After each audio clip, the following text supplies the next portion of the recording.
আসসালামু আলাইকুম রহমতুল্লাহ। সুপ্রিয় দর্শক, ডাক্তার সাইমাকে বিভিন্ন ধরনের হুমকি দিচ্ছে কওমেরা। এখানে ডাক্তার সাইমার কি দোষ? তিনি আলট্রাসাউন্ড করেছে, করার পরে তিনি যেটা দেখেছেন, তারপরে তাকে জিজ্ঞেস করা হয়েছে ওই মেয়েকে, ওই মেয়ে বলেছে হুজুরের কথা। এখানে সাইমার কি দোষ? সাইমা ডাক্তারই তো এই বিষয়টা সামনে নিয়ে এসেছে, গণমাধ্যমে নিয়ে এসেছে, তাছাড়া তো কেউ জানতেই পারতাম না। এখন ডাক্তার সাইমা মনে করেছে যেহেতু ওই মেয়ের মা এবং মেয়ে দুইজনেই হুজুরের নাম বলেছে, তাহলে এটাই সত্য। আর অহরহ তো এরকম ঘটনা ঘটতেছে রে ভাই কওমি মাদ্রাসায়, তাহলে বিশ্বাস করবে না কেন? এখন কওমিদের দাবি আপনি ডিএনএ টেস্ট না করে কেন হুজুরের নাম বললেন? এটা নাকি হচ্ছে ডাক্তার সাইমার দোষ। এই কারণে ডাক্তার সাইমাকে বিভিন্ন ধরনের হুমকি ধামকি দেওয়া হচ্ছে। তো সেই কথাই ডাক্তার সাইমা লাইভে এসে বলেছেন এবং প্রধানমন্ত্রীর হস্তক্ষেপ তিনি চেয়েছেন। তো সেই ভিডিওটা আপনাদের দেখাবো। তো দর্শক, এখানে আমার কথা হলো, ডাক্তার সাইমা যদি এই বিষয়টা সামনে না আনতো, এখন আমার কথা হলো যে এই কাজটা হুজুরে করুক অথবা তার নানা করুক আর যেই করুক, এই কাজটা তো করেছে এবং ডিএনএর মাধ্যমে সব কিছু বের হয়ে আসবে। তো ডাক্তার সাইমা যদি এই বিষয়টা না সামনে আনতো, তাহলে তো আপনারা জানতে পারতেন না যে এই 11 বছরের মেয়ের সাথে কি হয়েছে না হয়েছে। তো দর্শক, আমরা এখন ডাক্তার সাইমার ভিডিওটা দেখবো, চলুন।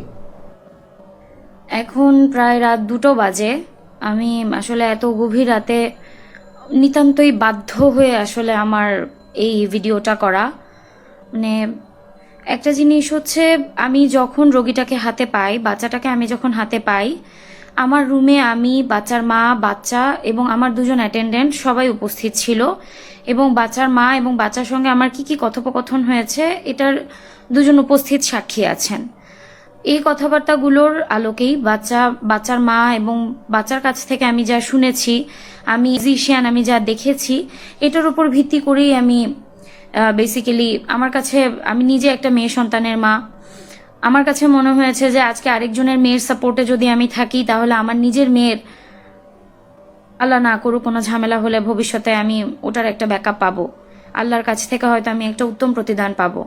কিন্তু আমি এখন খেয়াল করে দেখছি আসলে এক শ্রেণীর মানুষ, তারা নিজেদেরকে আসলে মাওলানা দাবি করেন, তারা আল্লাহর প্রকৃত প্রিয় বান্দা, তারা নিজেদেরকে আসলে মানে এমন একটা ভাব নিচ্ছেন তারা, যে আমি ইন্টেনশনালি ইচ্ছা করে তাদের পেছনে নিয়েছি। আমি জন্মসূত্রে একজন মুসলিমের সন্তান, মুসলিম উপায়েই আমার সারা জীবন চলেছে। আমি এখনো 5 ওয়াক্ত নামাজ পড়ি, আমি পবিত্র কোরআন পড়ার চেষ্টা করি, অর্থসহ তাফসীর পড়ার চেষ্টা করি, আমি হাদিস পড়ার চেষ্টা করি। একটা ব্যাপার হচ্ছে যে আমরা কেউই আসলে দোষ গুণের ঊর্ধ্বে নই। আমি আমার সামর্থ্যের মধ্য থেকে শুধু চেষ্টা করেছিলাম যে এই অসহায় ইয়াতিম মেয়েটার সাথে যে অনাচারটা হয়েছে, এই অনাচারটার যেন উপযুক্ত বিচার হয়। এখন এই অনাচারকারী যদি হুজুর হয়ে থাকেন, তাহলে হুজুরের বিচার হবে, যদি অন্য কেউ হয়ে থাকে তাহলে তার বিচার হবে। আমি যা ভার্বালি শুনেছি, আমি সেটার ওপরেই ভিডিওটা করেছি। এখন আমি আসলে ইদানিং যে ব্যাপারগুলো ফেস করছি, যে আমি অলরেডি মানে কিছু টেলিভিশন চ্যানেলকে ব্যাপারটা জানিয়েছিলাম যে আমি আমার জীবনের ওপর একটা থ্রেটে আছি। কিন্তু ইদানিং আমি যেটা খেয়াল করলাম, আজকে কিছুক্ষণ আগেও আমি ব্যাপারটা খেয়াল করেছি, আমাকে এখন মানে আমার কাগজপত্র ভুয়া, আমি একজন ভুয়া ডাক্তার, আমার বিএমডিসি লাইসেন্স নেই, আমার ট্রেনিং সার্টিফিকেট ভুয়া, আমার এমবিবিএস পাশের কোনো ডকুমেন্ট নেই, আমি নাকি ময়মনসিংহে দালাল হাত করে তারপরে প্র্যাকটিস করি, প্রভাবশালী হাত করে প্র্যাকটিস করি, এই ধরনের কথাবার্তা আমার ব্যাপারে বলা হচ্ছে। আমি একজন অবসরপ্রাপ্ত সেনা সদস্যের সন্তান, আমার কেন প্রভাবশালীদের সঙ্গে আসলে ওঠা বসা থাকবে? আমি এমন কোনো প্রভাবশালী পরিবারেরও সন্তান নই, বা আমার কোনো প্রভাবশালী পরিবারে বিয়েও হয়নি যে আমি কোনো সূত্রে প্রভাবশালীদেরকে হাত করতে পারবো।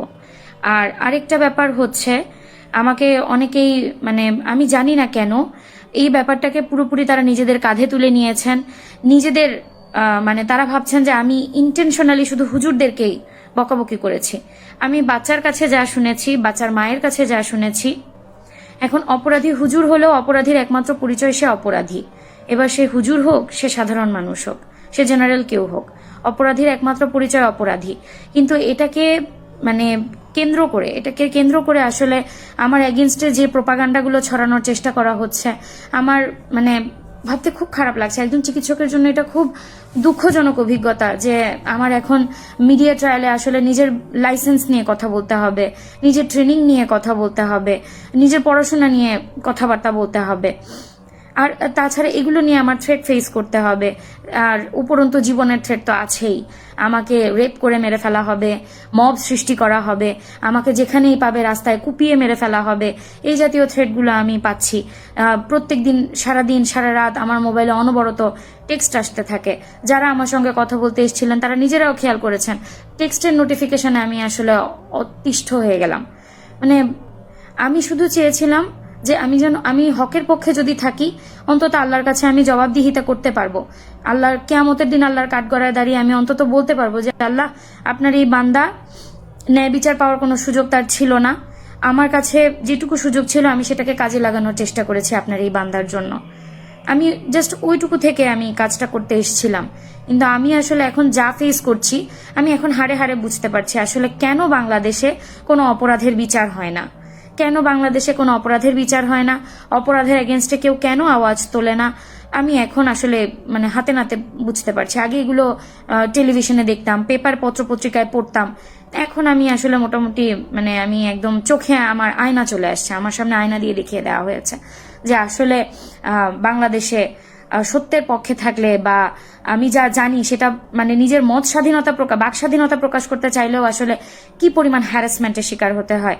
মানে এখন আমি এমনও একটা থ্রেট পেয়েছি যে আমার কাগজপত্র ভুয়া, আমার বিএমডিসি লাইসেন্স নাকি ভুয়া, আমার ট্রেনিং নাকি ভুয়া, এগুলো সব কিছু নিয়ে তারা নাকি বিএমডিসিতে যাবেন, তারা বিভিন্ন ডক্টরদের কমিউনিটিতে পোস্ট করবেন, তারা আমাকে মানে পাবলিকলি ডিফেম করার যতটুকু আছে, মানে এখন তারা কাইন্ড অফ আমাকে আত্মহত্যার দিকে ধাবিত করতে চাচ্ছেন। আমি একজন মুসলিমের সন্তান, আমি শেষ পর্যন্ত মানসিকভাবে শক্ত থাকতে চাই, কিন্তু আমাকে এভাবে হ্যারাস করতে থাকলে আসলে আমি কতদূর শক্ত থাকতে পারবো আমি জানি না।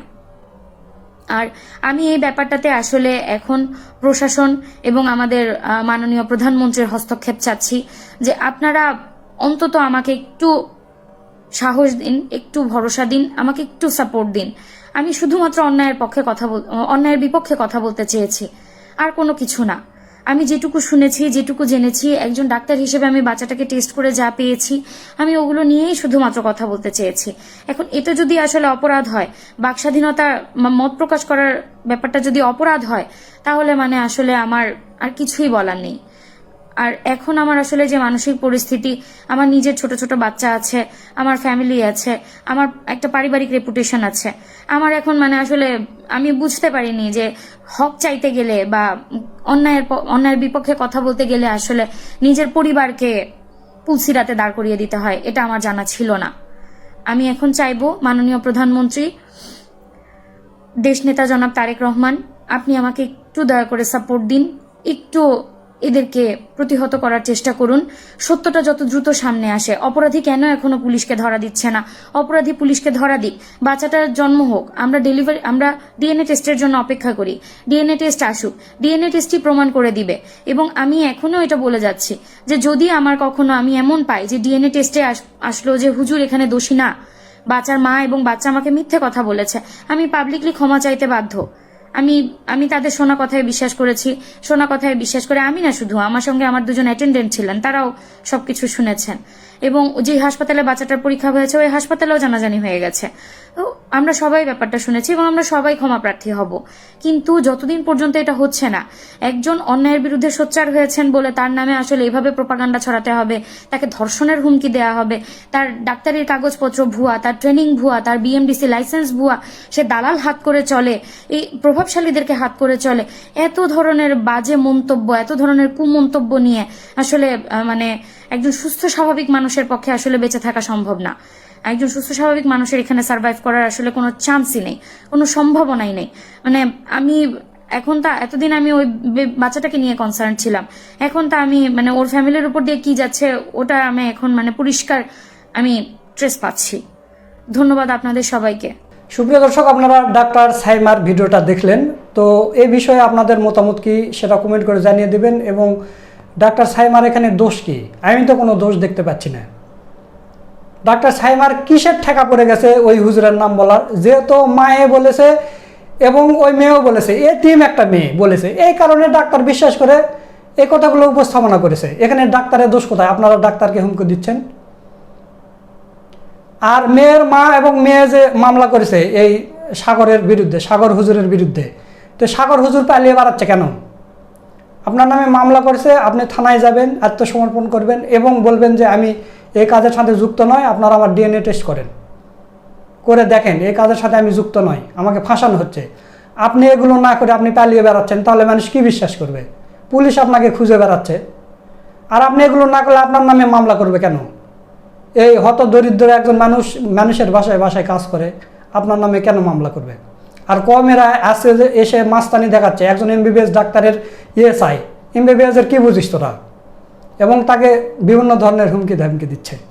আমার কথা হলো, হুজুর করুক আর নানাই করুক, যাই করুক, এই বিষয়টা তো সামনে এসেছে। আর 11 বছরের মেয়ে অন্তঃসত্ত্বা হয়েছে, এটা তো সত্যি নাকি? আলট্রাসাউন্ড রিপোর্ট তো সত্যি। যাই করুক, ওই মেয়ের সাথে তো এটা ঘটেছে, অল্প বয়সী মেয়ের সাথে তো ঘটেছে। এই বিষয়টা তো সামনে আনছে এই ডাক্তারে, তো তাহলে আপনার ডাক্তারের দোষ দিচ্ছেন কেন? এখন ডিএনএ টেস্ট করলে বের হয়ে যাবে কে আসলে করেছে। তো দর্শক, সব মিলে আজকের এই ভিডিওটা আপনাদের কাছে কেমন লেগেছে? যদি ভালো লাগে ভিডিওটা শেয়ার করবেন। সকলকে ধন্যবাদ। আসসালামু আলাইকুম রহমতুল্লাহ।